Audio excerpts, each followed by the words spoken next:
श्रेष्ठं जिनेन्द्रममलां प्रतिमाप्रबोधम् निर्वाणमार्गममलं विबुधेन्द्रवन्द्यम् संसारसागरसमुत्तरणं प्रपोतम् वक्षे समाधिशतकं प्रणिपत्य धीरम् येनात्मा बुद्ध्यतात्मेव परत्वेनैव चापरम् अक्षयानन्दबोधाय तस्मै सिद्धात्मने नमः। जयन्ति यस्या वदतोऽपि भारती विभूतयस्तीर्थकृतोऽप्यनीः शिवाय धात्रे सुगताय विष्णवे जिनाय तस्मै सकलात्मने नमः। सकल विभावय भाव कर किया आत्म कल्याण परमानंद सुबोधमय नमो सिद्ध भगवान। आत्म सिद्धि के मार्ग का जिसमें सुभग विधान उस समाधियुत तंत्र का करूं सुगम व्याख्यान। नमो सिद्ध परमात्म को अक्षय बोध स्वरूप जिनने आत्मा आत्म है पर जाना पर रूप जिनने आत्मा आत्म है पर जाना पर रूप।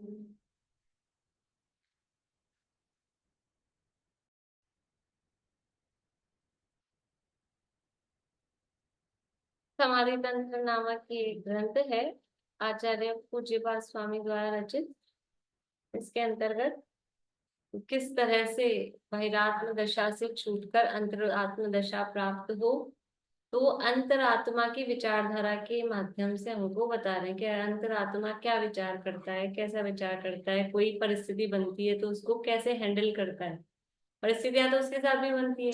अंतरात्मा है, परमात्मा तो हुआ नहीं है, तो उसके भी स्त्री है, पुत्र है, भोजन पानी है, दुनियादारी के काम है, सब काम होते हैं।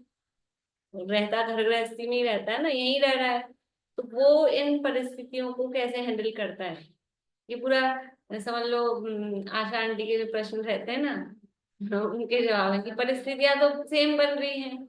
हाँ, हमारे साथ ऐसी परिस्थिति होती है, शरीर में कोई समस्या आ जाए तो कैसे हैंडल करता है, बाहर में कोई परिस्थिति आ जाए, अब भोजन पानी करेगा कि नहीं करेगा, बोलेगा कि नहीं बोलेगा, और फिर एकाग्रता किस प्रकार करेगा, इधर उधर उपयोग जाता है तो उपयोग की एकाग्रता के लिए क्या उपाय करेगा। तो उसकी समझ लो, उसका जीवन दिखा के, उसका जीवन दिखा के कि जैसा वो करता है वो कोई अलग अनोखा थोड़ी ना है। भी अपने जैसे व्यक्ति से तुलना कर रहे हैं, जैसा तुम गृहस्थ हो वैसे वो गृहस्थ है, जैसे तुम्हारे पत्नी बच्चे हैं वैसे उसके पत्नी बच्चे हैं, जैसे तुम खाते पीते घूमते फिरते बोलते चालते हो वैसे वो करता है। फिर भी वो अंतरात्मा है और तुम बहिरात्मा हो, तो डिफरेंस कहाँ है, अंतर कहाँ है। जैसे दिन में अंतर देख रहे थे ना कि 5 मेरू हैं, या तो अंतर कहाँ है कि धातु खंड और जम्बू द्वीप, अंतर कहाँ है। तो बाकी तो सब सेम दिख रहा है ना, तो बहिरात्मा की परिणति में और अंतरात्मा की परिणति में बाहरी क्रियाओं तो सेम है, तो बाहरी क्रिया सेम है तो फिर खोजो अंतर कहाँ होगा, कि अंतर में ही अंतर है, दोनों की अंतर में, यानी उनकी मान्यता में अंतर है। मान्यता का इतना बड़ा खेल है, और उस मान्यता के अंतर के कारण बहिरात्मा दुखी रहता है और अंतरात्मा उन्हीं परिस्थितियों में वो दुखी नहीं होता है, वो सुखी रहता है। दुखी दिख सकता है, दिखने की मनाही नहीं है, लेकिन दुखी होना, और दुखी भी देखो, हर चीज मिश्र रूप है। ये जो मोक्ष मार्ग है ना, चौथे गुण स्थान से 12वें गुण स्थान की दशा, ये मिश्र भाव है। ये अंतरात्मा दुखी है कि सुखी है, कि आपकी नजर किस पे है। अगर तीन कषाय के उदय पर है तो दुखी भी दिखेगा, और होगा, ऐसा नहीं झूठ मूठ का दिख रहा है, मतलब बाहर से दिखाने को हो रहा है, होगा अंदर से तीन कषाय जन्य दुख होगा, उसको रियली में होगा, लेकिन सुखी भी है उसी समय, उसी समय सुखी है। कि एक कषाय के अभाव मिथ्यात्व और अनंतानुबंधी के अभाव जन्य, उसी समय, जिस समय तीन कषाय के उदय जन्य दुखी है, उसी समय इनके अभाव जन्य सुख भी उसको है।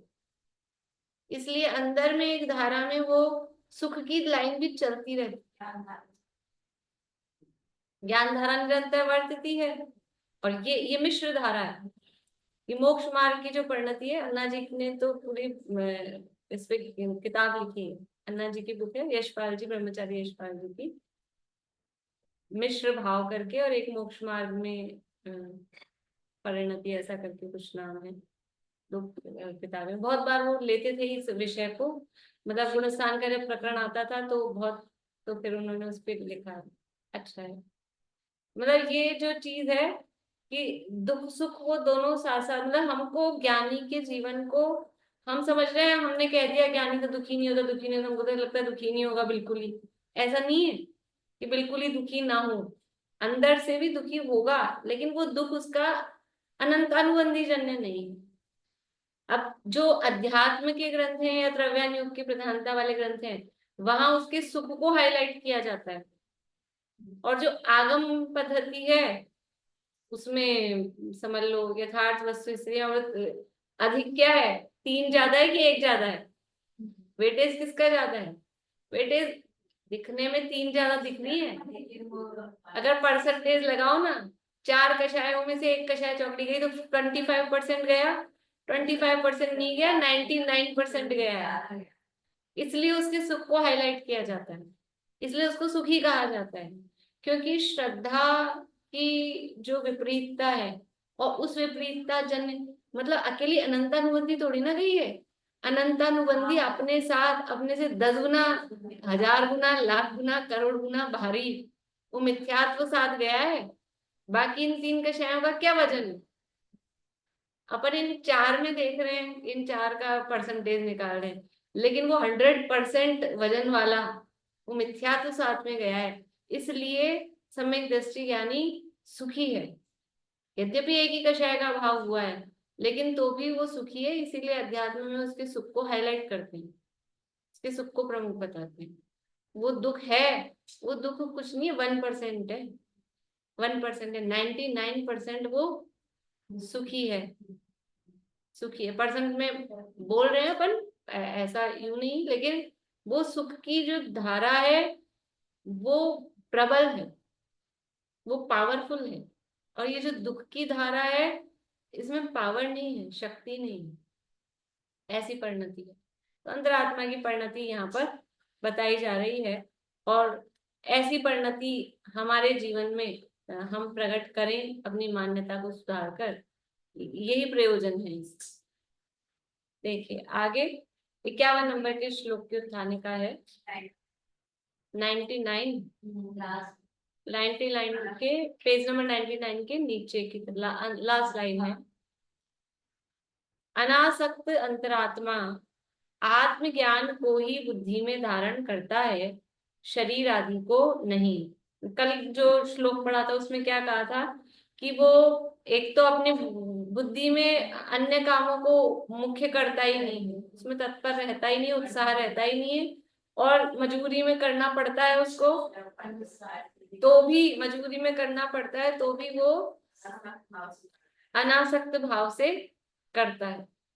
तो अब ये जो अनासक्त अंतरात्मा है, ये आत्मज्ञान को ही बुद्धि में धारण करता है, शरीर आदि को नहीं। ये पिछले श्लोक में कहा था, ये पिछले श्लोक में कहा था। तो कह रहे हैं ऐसा कैसे होता है? ये जो आप कह रहे हो आत्मज्ञान को ही बुद्धि में धारण करता है, अपनी बुद्धि में, जो कहा था ना, आत्मज्ञानात् परम कार्यम न बुद्धो धारयेत् चिरम, आत्मज्ञान के अलावा जो दूसरे कार्य हैं उसको बुद्धि में धारण नहीं करता। इसका मतलब क्या है कि आत्मज्ञान को ही बुद्धि में धारण करता है, दूसरे कामों को, शरीर आदि को नहीं। ऐसा कैसे होता है, कर कैसे पाता है? ये तो प्रश्न उठता ही है ना, अपने को भी उठना चाहिए कि वो ऐसा कर कैसे पाता है, ऐसा कैसे हो जाता है उससे उससे। तो वो यहाँ पर कह रहे हैं, श्लोक है अगले पेज पे ना, देखिए श्लोक नंबर 51 है, पेज नंबर 100 है। पहले संधि विच्छेद बता देती हूँ ताकि फिर वो गड़बड़ ना हो। यत पश्यामी इंद्रिय इंद्रिय नहीं इंद्रिय तत् में, यत पश्यामी इंद्रिय तत् में नास्ति यत नियत इंद्रिय, नियत इंद्रिय अंतः पश्यामि सानंदम तत् अस्तु ज्योतिः उत्तमम। पहले शब्द में ही है थोड़ी ज्यादा मतलब, यत पश्यामीन्द्रिय तन्मे, ऐसा ई पे जोड़ देंगे, बड़ी ही है। यत पश्यामीन्द्रियस्तन्मे, यत पश्यामीन्द्रियैतस्तन्मे,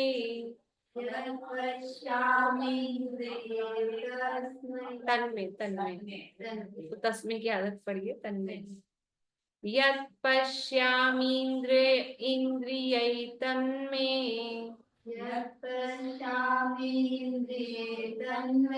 अब कैसे, यत पश्यामीन्द्रियै तन्मे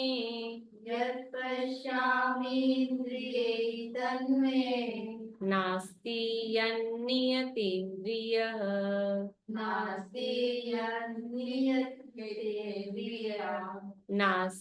यन्नियतेन्द्रियः, यन्नियतेन्द्रियः। अन्तः पश्यामि सानन्दम्,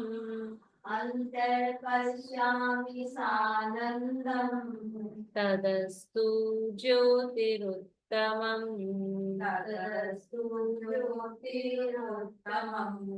तदस्तु ज्योतिरुत्तमम्।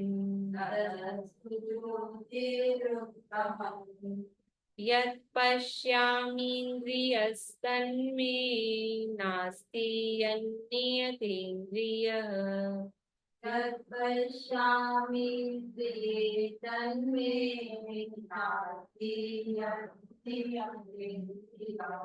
अन्तः पश्यामि सानन्दम् तदस्तु ज्योतिरुत्तमम्,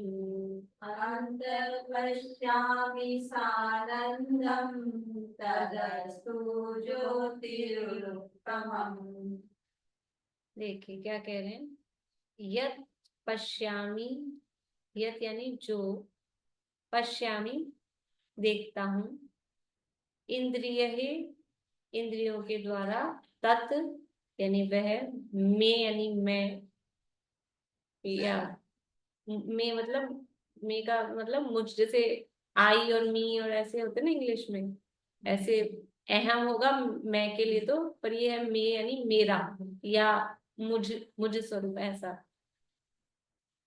मैं यानी मेरा, नास्ति नहीं है, यानी जो मैं इंद्रियों के द्वारा देख रहा हूँ, जो इंद्रियों के द्वारा देखता हूँ, वह मेरा स्वरूप नहीं है, वह मेरा नहीं है। तत् न मी, वो मेरा नहीं है। यत नियत इंद्रिय, यत यानी जो या नियत इंद्रिय, इंद्रियों को नियत करके, नियत का मतलब है कंट्रोल में करके, इसको नियत करो, एक टाइम नियत करो, तो टाइम नियत करो मतलब टाइम वो कंट्रोल करते हैं ना, कोई टाइम तो सेट करो, तो वो कंट्रोल के अर्थ में है कि जो इंद्रियों को नियत करके मतलब उनको कंट्रोल करके, अंतः पश्यामी, अंत यानी अंदर, अपने अंतरंग में, पश्यामी यानी देखता हूँ, देखता हूँ का मतलब अंदर में आंखें रख के अंदर, आंखों को अंदर घुसा के कहाँ देखना है, देखने का मतलब अनुभव करना, अनुभव करना। सानंदम, ज्योति सानंदम यानी आनंद सहित, आनंद स्वरूप, तत् अस्तु, तत् यानी वह, अस्तु यानी है, ज्योति ही यानी वो, ज्योति का मतलब है प्रकाश, तो कौन सा प्रकाश, कि अपने आत्म स्वरूप का ज्ञान का जो प्रकाश है, उत्तमम यानी उत्तम। ये शब्द अर्थ हुआ।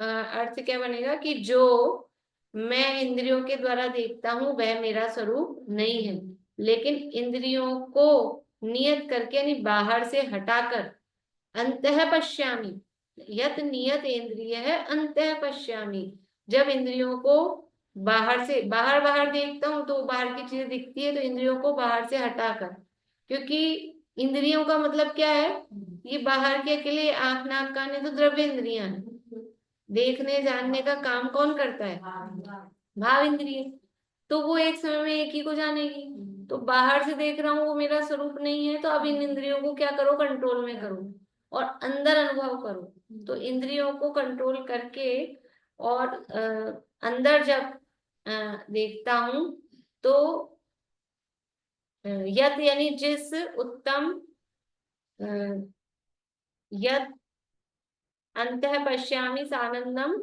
वो यत ऊपर से लेंगे, यत यानी जिस उत्तम ज्योति स्वरूप, जो आनंद स्वरूप और ज्ञान के प्रकाश स्वरूप अंदर अपने आप को देखता हूँ, तत्व में, ये अब समझ लो अपने आप से लगाना है कि वो मेरा वास्तव में स्वरूप है, जो बाहर में दिख रहा है वो मेरा स्वरूप नहीं है, और जो अपनी इंद्रियों को बाहर से हटाकर अंदर में जो अनुभव करता हूँ वो मेरा वास्तविक स्वरूप है। यानी अंतरात्मा, प्रश्न क्या था कि वो आत्मा, आत्मज्ञान ही उसके उपयोग में मुख्य रहता है, बुद्धि में वही रहता है, बाहर वाले काम मुख्य नहीं रहते।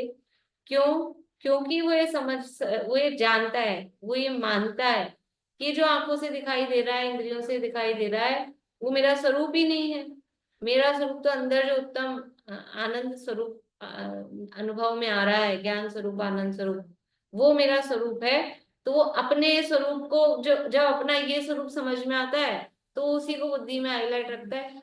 समझ लो कि कभी ऐसा हो, अपन अब आजकल तो सब ऑनलाइन का काम हो गया ना, पुराने जमाने का थोड़ा थोड़ा टाइम पहले का समझ लो, ऑनलाइन नहीं चलता था पेमेंट वगैरह, तो अभी अपनी जेब में, अपने पास बैंक बैलेंस है 1 करोड़ का, और जेब में अभी 100 रुपए चाहिए थे और निकले ही नहीं, मंदिर आ गए ऐसे आ जाते हैं, अपनी तो आदत ही नहीं है, कुछ लोगों की आदत होती है बटवा साथ लाते हैं अपनी आदत नहीं है तो खाली, अब किसी को 10 रुपए देने हैं, 50 रुपए देने हैं, कुछ काम है, तो अब अपने पास है ही नहीं, तो क्या अपने को ऐसी हीनता फील होती है क्या कि 10 रुपए ही नहीं है, 50 रुपए ही नहीं है, क्योंकि हम जानते हैं ये हमारा स्वरूप नहीं है, हमारा तो करोड़ का बैलेंस है। नजर कहाँ रहती है, नजर वहां रहती है कि अपना तो वो है, ठीक है, किसी से ले भी लेते हैं कि 10 रुपए दे दो उनको देने, क्योंकि उसमें यद्यपि वो अच्छी बात नहीं, मांगने में थोड़ी ऐसी भी फील होती है, लेकिन ये तो अंदर रहता है ना कि अपने पास है, ऐसा नहीं है कि अपने पास नहीं है फिर अपन जाके मांग रहे हैं कि 10 रुपए दे दो, 50 रुपए दे दो, ऐसा। तो उसको अपना स्वरूप पता है कि मेरा स्वरूप क्या है, तो वो उसके वही हाईलाइट रहता है, तो बाहर के दूसरे काम उसके माइंड में हाईलाइटिंग रहते हैं। मतलब उदाहरण एक देश समझना, केवल वो हाईलाइट के उद्देश्य से दिया मैंने। देखिए अन्वय अर्थ पढ़ते हैं।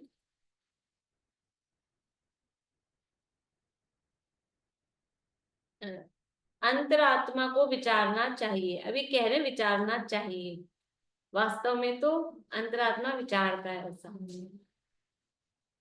कि जो कुछ शरीरादि बाह्य पदार्थ इंद्रियों के द्वारा मैं देखता हूँ वह मेरा स्वरूप नहीं है, किंतु इंद्रियों को बाह्य विषयों से रोककर स्वाधीन करता हुआ, इंद्रियों को स्वाधीन करता हुआ मतलब अपने अधीन, स्वाधीन मतलब खुला छोड़ दिया ऐसा नहीं, इंद्रियों को वहां से कंट्रोल करके अपने अधीन की, मेरे वश में।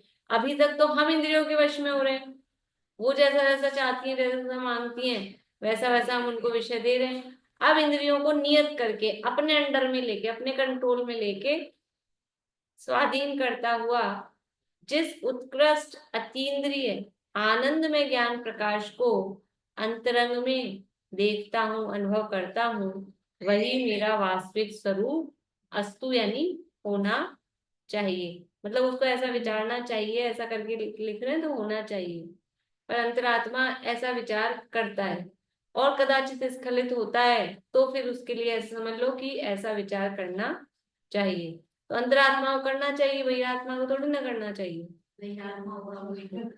बहिरात्मा भी वो अंतरात्मा बनने के लिए यही विचार करे, यानी हम क्या विचार करें कि ये जो बाहर में स्वरूप दिखाई दे रहा है, जो इंद्रियों से दिखाई दे रहा है, ये मेरा स्वरूप नहीं है।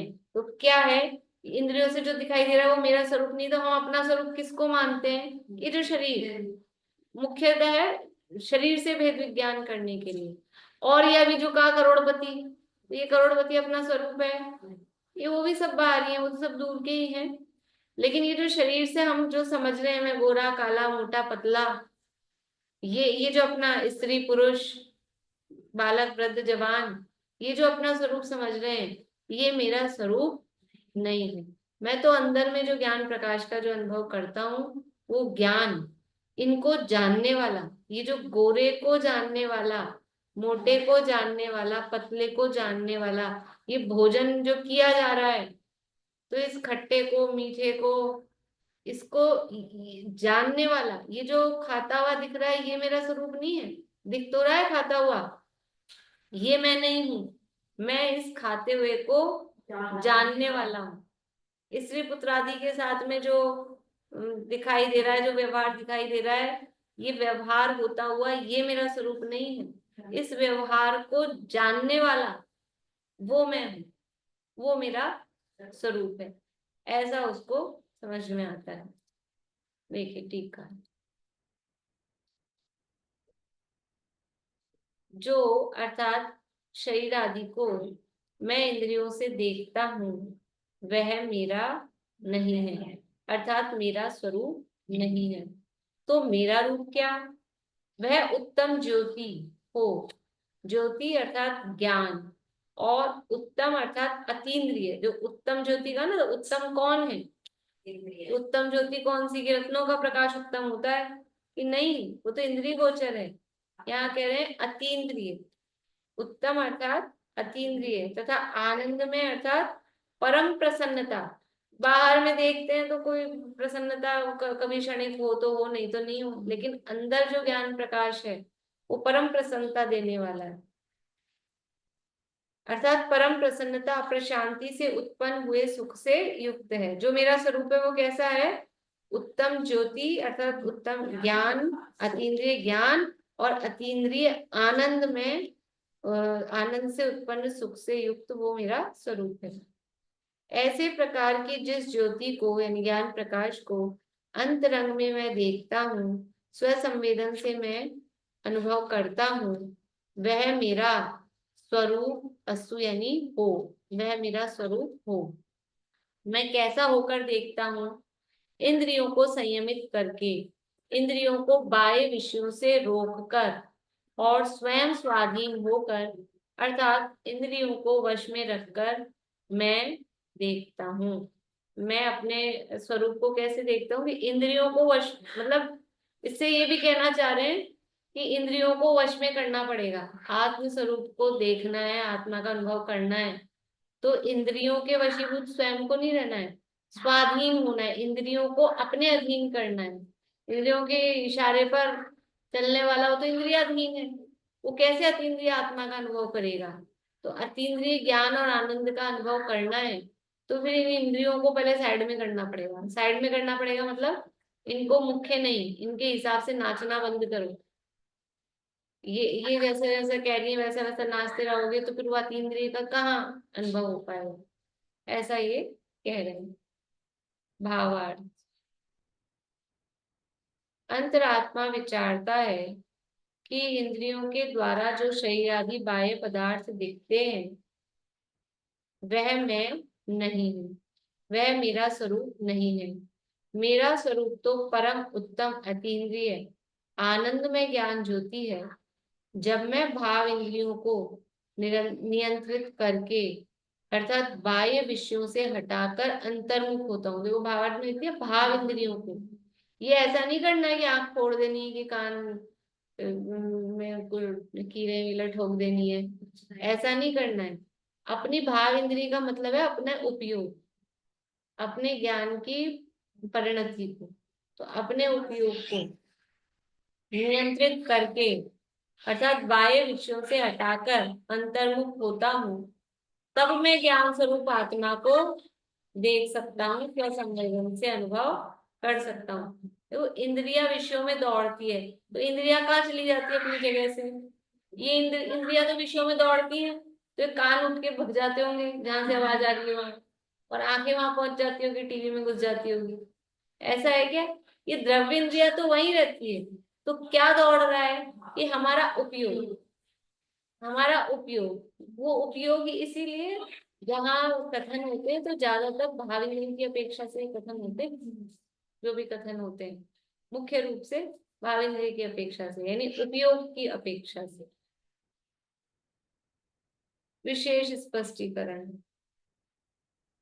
जो इंद्रियों द्वारा दिखता है वह आत्मा का स्वरूप नहीं है, वह तो जड़ का पुद्गल का स्वरूप है, वह आत्मा नहीं है, अनात्मा है। ज्ञानी आत्मा अनात्मा के भेद विज्ञान द्वारा शरीर आदि पर पदार्थों के प्रति उपेक्षा करके उपयोग को वहां से हटाकर स्व सन्मुख करता है। ये भेद विज्ञान के द्वारा ही उपयोग कैसे हटेगा? शरीर से और विषयों से उपयोग कैसे हटेगा, कब हटेगा? कि ये भेद ज्ञान होगा कि ये मेरा स्वरूप नहीं है, ये जो इंद्रियों से दिखाई दे रहा है ये मेरा स्वरूप नहीं है, मेरा स्वरूप कुछ और है। ये भेद ज्ञान जब होगा तभी तो उपयोग वहां से हटेगा। नहीं, शरीर से उपयोग कब हटेगा बताओ? अभी तो अपन बाहरी चीजें छोड़ो, दूसरे विषय, ये शरीर ही तो है अपने अपने को स्वयं, जिसको हम स्वयं मानते हैं, जिसपे उपयोग लगा रहता है, तो ये समझ में आएगी ये मेरा स्वरूप नहीं है। तो जब ये मेरा स्वरूप नहीं है तो दृष्टि हटे, नहीं तो इसी को अपना मानते तो इसी को सजाने संवारने खिलाने पिलाने बढ़िया रखने में, अपने को तो सब सही रखना चाहते हैं ना, सबसे पहले अपने को ठीक करते हैं, अपने को सही करते हैं, तो जिसको मैं मान रखा है उसमें लगे रहते हैं। और जब ये भेद ज्ञान हो जाएगा तो ये जो इंद्रियों की प्रवृत्ति है वो वहां से हटकर और फिर वहां से हटेगी, अपने कंट्रोल में आएगी, तो उपयोग वो अंतर्मुख होता है। ज्ञानी आत्मा अनात्मा के भेद ज्ञान द्वारा शरीर आदि पर पदार्थों के प्रति उपेक्षा करके उपयोग को वहां से हटाकर स्व सन्मुख करता है और आत्म स्वरूप में स्थिर होने पर अतीन्द्रिय आनंद का अनुभव करता है। ज्ञानी को आत्म स्वरूप का भान होने से वह आत्म विषय में ही रमने की भावना करता है, बाह्य विषयों में विचरण करना पसंद नहीं करता। जो प्रश्न था ना कि वो कैसे कर पाता है ऐसा, आत्मज्ञान को बुद्धि में कैसे धारण कर रहा है, कि क्योंकि उसको आत्म स्वरूप का भान है, इसलिए आत्म स्वरूप का भान होने से वो आत्म विषय, आत्मा को विषय बताया। अभी तक तो बाहरी इंद्रियों के विषय हो रहे थे, अब आत्मा को विषय बनाया, तो आत्म विषय में ही रमने की भावना करता है। अब भले ही बाहर में जाता है, जाना पड़ता है, लेकिन भावना क्या रहती है? भावना क्या रहती है? ये भावना ही, इसलिए कहते हैं भावना भवनाशिनी। ये जो कहा गया है भावना भवनाशिनी का मतलब कि ये भावना ही हमको पार कराएगी। अगर भावना ही नहीं है तो फिर तो डूबे ही हैं उसी में।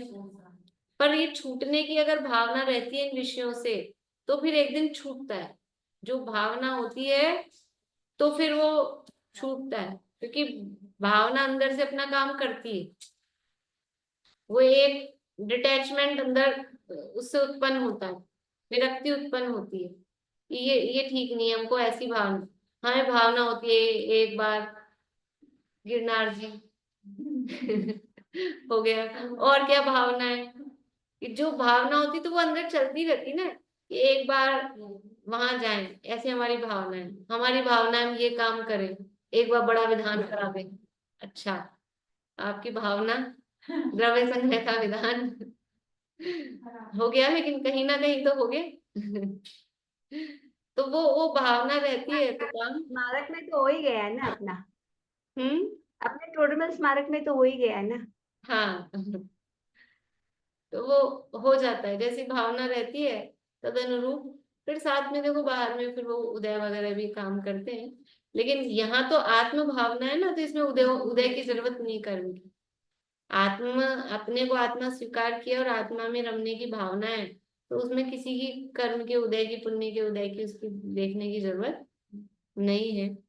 इसलिए अंतरात्मा को शरीर आदि बाह्य पदार्थों में अनासक्ति होती है, वह ज्ञान स्वरूप आत्मा का ही अनुभव करता है। इस प्रकार से ये अपन ने आज वो नहीं पढ़ा, पढ़ लेते हैं अब श्लोक और पद्यानुवाद।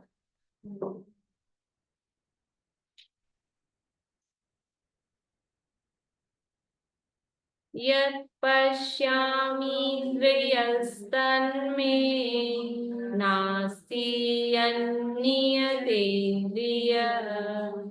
अन्तः पश्यामि सानन्दम् तदस्तु ज्योतिरुत्तमम्। इंद्रिय से जो कुछ प्रकट मम स्वरूप है नाम, मैं हूँ आनंद ज्योति प्रभु भासे अंदर मान। ऐसा हमको भासित हो, इसी भावना से पूरा कर। बाबा जी पहला उन्होंने एक दिन बता दी जब कोई भिखारी आपके पास आके बैठ गई, नहीं गई तो बाबा क्या खाऊं, मैंने अपनी है ना इंद्रियों को खरीदों में रखा, पानी खा के, ये रात खा के और पानी पी लिया। इसको कंट्रोल नहीं कर पाती मैं। तो ये ऐसे बता रहे हैं कि अन्यमति के भी साधु इस तरह से इंद्रियों को कंट्रोल में कर लेते हैं, तो थोड़ा करते हैं तपस्या वगैरह, तब तो ऊपर स्वर्ग में जाते हैं। वहां आत्मा का ज्ञान नहीं, आत्मज्ञान के बिना ही वो बस कुछ इस तरह के विचार इंद्रियों को रोकते हैं बाहर से, उपयोग नहीं रुकता है, उपयोग नहीं रुकता, बाहरी द्रव्य इंद्रियों को रोकते हैं, उपयोग नहीं रुक पाता है, आत्मा का ज्ञान नहीं है, आत्मा का भान नहीं है। ऐसा यहाँ जयपुर वालों में किसी के पास अगर इस ये नहीं हो समाधि तंत्र, तो यहाँ आ गए हैं, किसी को चाहिए हो तो यहाँ से ले ले।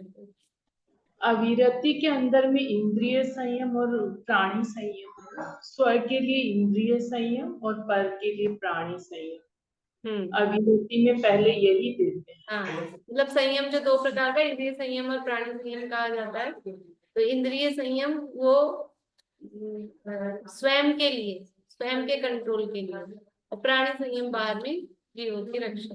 हम लोग उसमें खाना पीना ले लेते हैं आगे पीछे, हाँ, जबकि यहाँ एकदम अपने निश्चय से पूरी बात हाँ, बताएं। इंद्रिय संयम तो बिल्कुल पर्सनल ही है ना, उसमें बाहर का तो कुछ है नहीं, अपनी इंद्रियों को, और इंद्रियों का भी मतलब हम इंद्रियों हाँ, का मतलब ये ले लेते हैं आंख नाक कान, हाँ, इंद्रियों का मतलब ये ले लेते हैं, इंद्रियों का मतलब है अपने उपयोग को कंट्रोल रखें, उसका नाम है इंद्रिय संयम। हमारा उपयोग उधर विषयों में जाएगी नहीं। अब इच्छा तो बहुत हो रही है, लेकिन आज मैंने नियम लिया, आज टीवी देखने का त्याग है, आज टीवी नहीं चलाना, तो वो वास्तव में संयम नहीं है। ठीक है, वो जो कंट्रोल किया उतनी भी देर वो बधाई देंगे, अच्छा कहेंगे, लेकिन उपयोग वो इच्छा उत्पन्न ही ना हो, तो वो कब होगी कि कोई विषय दूसरा उससे अच्छा सामने होगा, और वो है विषय, वो आत्मा, अपने अंदर में जो आनंद है, तो बाहर में फिर कुछ आनंद नहीं आता। हम जैसे पहले जब निकल में खाते थे एक चीज कुछ बोल रहे हैं आप और प्रमिला जी? हाँ, बोलिए। इंद्रियों से जो ज्ञान होता है वो तो सारा जड़ है, क्योंकि जड़ जड़ को जानती, वो तो एक्चुअली अज्ञान ही है, ज्ञान ही नहीं है। सही, इसलिए इंद्रिय ज्ञान को हे और ऐसा कहते हैं ना। यद्यपि ज्ञान जड़ नहीं है, लेकिन जड़ को जानता है, इसलिए उसको जो विषय होता है वैसा ही ज्ञान कहा जाता है। हिंदी का ज्ञान, तो ज्ञान हिंदी का होता है क्या? तो हिंदी को जान रहा है इसलिए हिंदी का, तो ऐसे ही जड़ को जान रहा है इसलिए ज्ञान भी जड़, ऐसा कहते इसमें और भी बहुत सा बात है, कल डिस्कस हैं। कल करते हैं। करते हैं ना, अभी समय हो गया, उधर प्रवचन चालू हो जाता है। आशा आंटी, आपको कुछ जरूरी है? मैं तो कह रही थी कि जो इंद्रियां जान रही है उसमें भी तो आप इंद्रियां थोड़ी जान रही है, आपका भाव मन तो उसमें जुड़ा हुआ है ना, हाँ, जब भी तो वो जान भाव रही है। अभी मतलब भाव मतलब भाव ज्ञान, उपयोग, उपयोग उपयोग आपको, अभी तो कह रहे हैं, ज्ञान ही तो जान रहे हैं। तो ज्ञान सबसे तो बड़ा ट्रबलसम काम यही तो है कि आपका उपयोग स्थिर तो नहीं होता है, सबसे बड़ा ही इंद्रियां प्रॉब्लम ये है जान कि रही हैं, इसका मतलब ही यह है कि वो ज्ञान जान रहा है, उपयोग जान रहा है, क्योंकि इंद्रिय का अर्थ ही भाव इंद्रिय। अगर ये भी समझ में आ जाए ना, द्रव्य इंद्रिय भाव इंद्रिय, तो ये भेद विज्ञान समझ में आ जाए। और उपयोग एकाग्र होना, वो उसी के विधि यहाँ बता।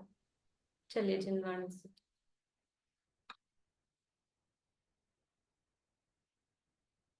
अहिंसा मई हो प्रवृत्ति सहज ही, जीवन का आधार हो सत्य सुख में। अचौर धारी पर प्रीति त्यागे, परमशील वर्ते रहे सहज निर्दय। माँ के शिकारी है आरंभ हीर, उसे छोड़ लग जाए निज साधना में। धुल जाए सब में समता की धारा से, बढ़ते ही जाए सुआराधना में। होवे जितेंद्रिय परम शौक निज में, एकाग्रता हो परम मग्नता हो। साक्षात साधन मुक्ति का सुख में, निर्दोष चारित्र जयवंत वर्ते। सर्वार्थ शासन जयवंत वर्ते, निर्भ्रांत शासन जयवंत वर्ते।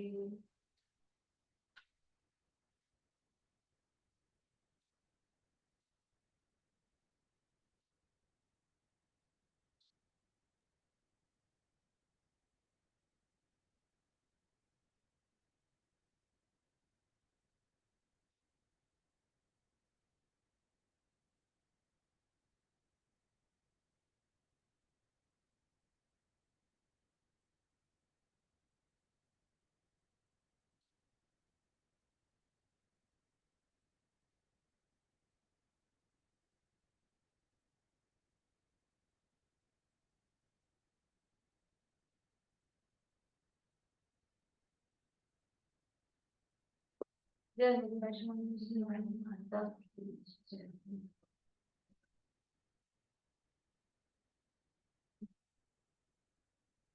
अभी बोल लीजिए आप, कल तक तो निकल जाएगी बात। नहीं, जैसे कि जो आत्मज्ञ है वही सर्वज्ञ है, जो अपने स्वरूप को जानता है वो पर को जानता है। इंद्रियां पर को जानती है तो वो तो खुद जड़ है, तो जड़ उसका विषय बन रहा है ना। और एक जगह आया था कि ये जो है ज्ञेय के भेद है, द्रवेंद्रिय भावेंद्रिया ये सब किसके भेद है? ज्ञेय के भेद है, ज्ञेय की अपेक्षा है ये इंद्रियों ये की। हाँ, ये बात मेरे को समझ में नहीं आई। ये ज्ञेय के भेद है, ज्ञान के भेद तो मति शुद्ध अवधि ये सब है। तो ये ज्ञान का भेद नहीं कह रहे उसको, भाव इंद्रिय को ज्ञान का भेद नहीं कह रहे, वो ज्ञान अपना ज्ञान है, ज्ञान की अवस्था है, ज्ञान का भेद नहीं है। भेद तो वही मति शुद्धावधि वही है, ज्ञान का भेद नहीं, लेकिन वो ज्ञान है अपना। और विचार करेंगे किस अपेक्षा से कहा होगा, अगर आपके पास वो है। वो लालचंद भाई का मैंने सुना था। अच्छा, मतलब वो वैसे भेज दिया आपको। रिटन में नहीं है मतलब। रिटर्न में भी मैंने लिखा कि वो गेय की अपेक्षा ये भेद है, और बाद में गुणस्थान तक इंद्रिय ज्ञान को गेय में लिया और फिर बाद में संयोग में लिया, अवस्तु लिया, और सिद्ध दशा में तो वो है ही नहीं। ज्ञान, हाँ, दाऊ कुछ कह रहे हैं, बोलिए दाऊ। आवाज बंद। मैं कह रहा था गाथा 31 के आधार से है ये इनको गे नहीं, के वो भेद तो बता वो तो इंद्रियों के विषयों को इंद्रिय कहा वहां तो। वो ये कह रहे हैं कि इंद्रिय के विषय में देवेंद्रिय भावेंद्रिय और इंद्रियों के विषय, तो तीनों को गे ज्ञायक संकर दोष में डालेंगे ना, तो गे ज्ञायक संकर दोष की अपेक्षा उनको गे में कहा होगा।